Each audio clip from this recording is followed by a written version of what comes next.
Então vamos lá. Então, recomeçando.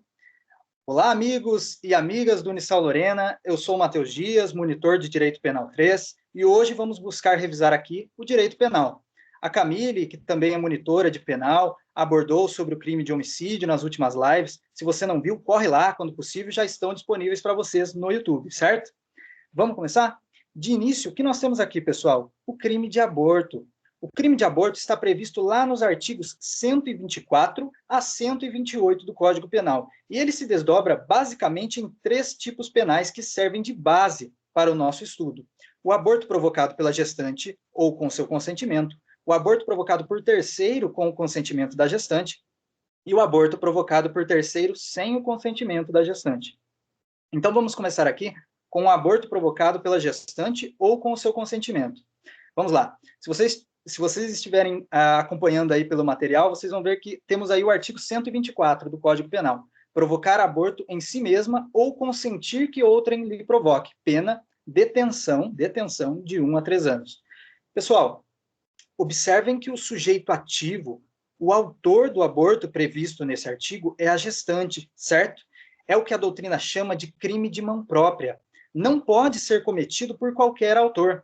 Somente a gestante pode praticar esse crime do 124, seja porque ela mesma provocou, imaginem que ela ingeriu uma substância abortiva, ou seja, porque ela mesma empregou os meios, nesse caso, né, ingeriu uma substância abortiva, ela mesma empregou os meios, ela mesma empregou as manobras abortivas em si mesma. Ou então, uma segunda hipótese, ela consentiu para que uma outra pessoa provocasse esse aborto. Ok, pessoal? Tudo certo? Então, se aparecer lá em uma questão da prova que a gestante provocou em si mesma, ela responde pelo crime do 124. Ou então a gestante consentiu, ela também responderá pelo 124 com a pena de detenção de 1 a 3 anos. Tá, mas daí você pode estar se perguntando, se a gestante consentir que alguém provoque o aborto nela, ela é autora do crime, ok. Isso nós já sabemos. Nenhum problema aqui.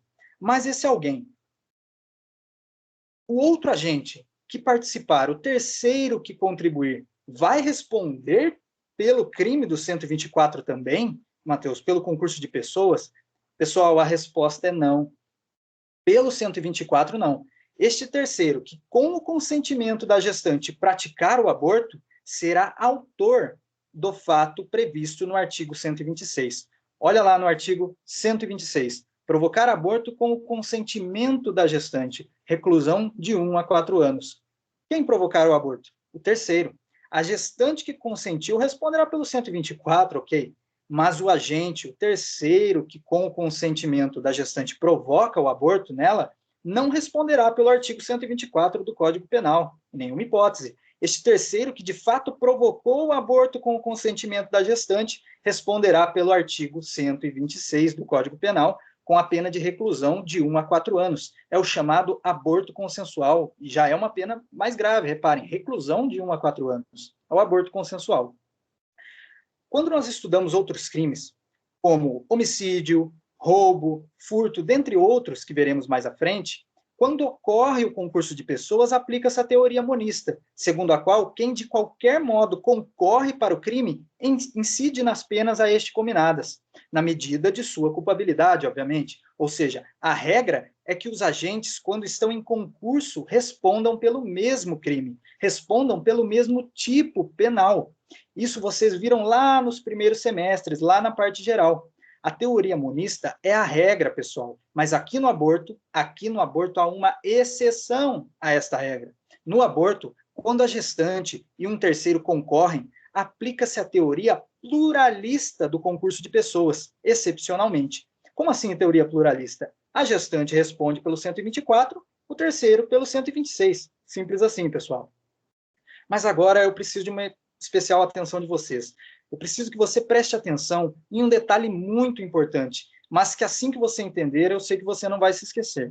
Para que o agente ou o terceiro responda pelo crime de aborto com consentimento da gestante, esse consentimento precisa ser válido. Como assim? Para que o consentimento da gestante seja considerado válido, ela não pode ser menor de 14 anos. nem ser alienada ou débil mental, esse é o termo utilizado pelo Código Penal. Imaginem vocês, então, que quem consentiu foi uma gestante com 13 anos de idade, por exemplo. Esse consentimento, pessoal, não é válido. Não é válido. A vontade ou não dela em relação ao aborto, permitindo que um terceiro o provoque, não é considerado consentimento para fins penais. Logo, não responderá pelo artigo 126, mas sim vai responder pelo artigo 125, que é a forma mais gravosa do crime de aborto. Olha lá no material, artigo 125, provocar aborto sem o consentimento da gestante. Pena, reclusão de 3 a 10 anos, é a forma mais gravosa, pessoal, da pena. Sim, se a gestante tinha 13 anos de idade e consentiu, esse consentimento não é válido. Logo, é como se ela não tivesse sequer consentido. O agente, o terceiro que praticou, responderá pelo 125, o aborto sem consentimento. Sempre que a gestante não consentir, será aplicado o artigo 125, certo? A gestante tinha 18 anos, por exemplo. Se ela não consentiu, ela não responde por nada, obviamente. E o terceiro? O terceiro, que provocou o aborto sem esse consentimento, responde pelo 125. Ah, mas, Matheus, ela tinha 15 anos. Se ela não consentiu, mesma coisa. O terceiro responde pelo 125. Ah, mas ela tinha 13 anos de idade, 12 anos de idade e consentiu. Bom, nesse caso, o terceiro vai responder pelo 125, pois o consentimento dela não é válido, pessoal. É como se não existisse o consentimento, e a consequência para esse terceiro é a pena de reclusão de 3 a 10 anos, certo? E ela, Matheus? Bom, ela consentiu, mas nós temos que lembrar que ela é inimputável. Praticou um fato típico? Sim, praticou um fato típico. Está lá no artigo 124. É ilícito? Sim, é ilícito. Porém, pessoal, não é culpável, porque ela é considerada inimputável.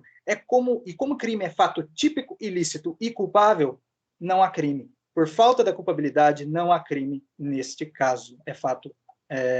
Este fato não é crime, certo, pessoal? Mas o terceiro, eu ressalto, é importante ressaltar aqui, o terceiro responde pelo aborto sem o consentimento, do artigo 125 do nosso Código Penal. E essa mesma ideia vale para alienada ou débil mental, ou ainda se o consentimento for obtido mediante fraude, grave ameaça ou violência. Por exemplo, a gestante foi coagida a consentir, a gestante foi obrigada a consentir, certo? É válido? Evidente que não. Evidente que não. Então, nesses casos, pessoal, o terceiro também responde pelo 125. Tudo certo, pessoal? Alguma dúvida? Tudo tranquilo, Melissa? Tudo tranquilo. Beleza. Vamos lá.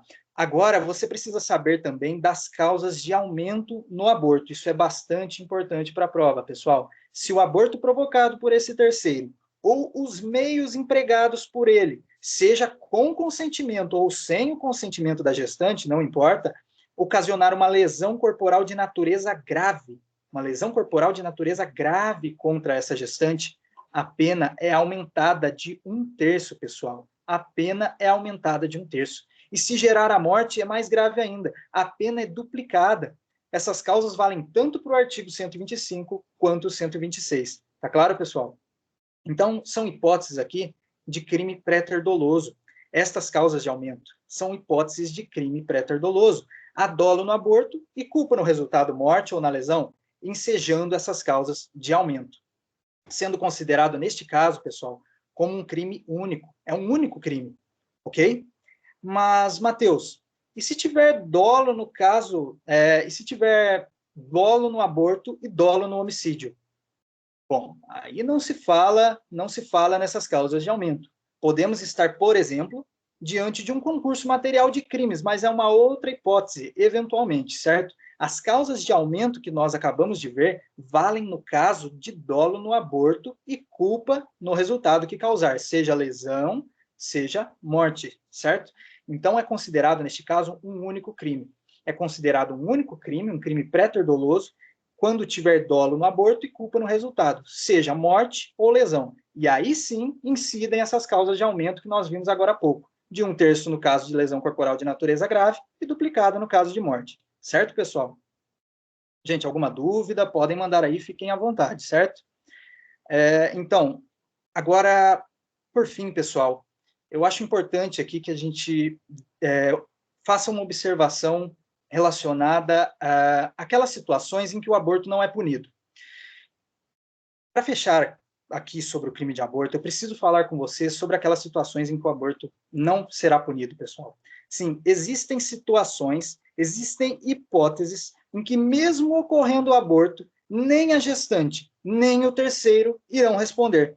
Então, olha lá, se não houver outro meio para salvar a vida da gestante, se não houver outro meio para salvar a vida dessa gestante, o médico, e apenas o médico que praticar o aborto, não será punido por força do artigo 128.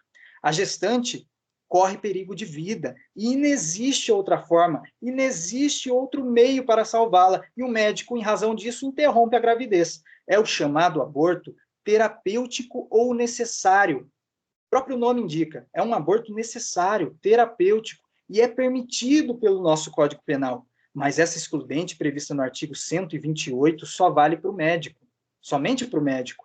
Agora, imaginem vocês que a enfermeira ou a parteira, nas mesmas condições anteriores, praticaram o aborto.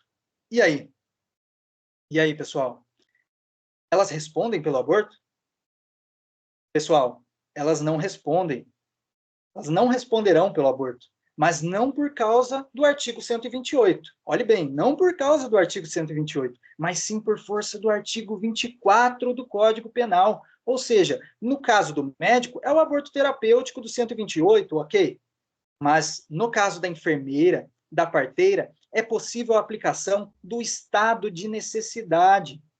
Mas o mais importante para vocês, para fins de prova, é a situação do médico no artigo 128. Então, guardando isso, tenho certeza que já é uma informação bem importante para a prova, já vai ajudar muito, certo? Então, o aborto terapêutico é, neste caso, do artigo 128, praticado pelo médico. Essa informação é extremamente importante. E não será punido quando para salvar a vida da gestante, não existindo outros meios, certo? Só que nós não temos apenas esta situação, temos mais duas situações. A segunda é a seguinte: nós temos também, além do aborto terapêutico, que nós acabamos de ver, o aborto humanitário ou sentimental.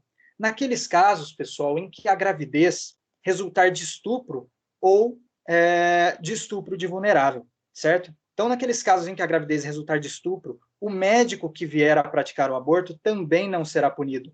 Mas para essa situação de estupro, será necessário o consentimento da gestante. Isso é bem importante. Necessitará do consentimento da gestante, ou sendo esta gestante incapaz, do consentimento de seu representante legal. Então, se cair lá na prova sobre esta situação relacionada ao estupro, necessitará do consentimento, seja da gestante, seja do representante legal. E detalhe, não depende de autorização judicial. Não depende, em hipótese alguma, de autorização judicial, certo?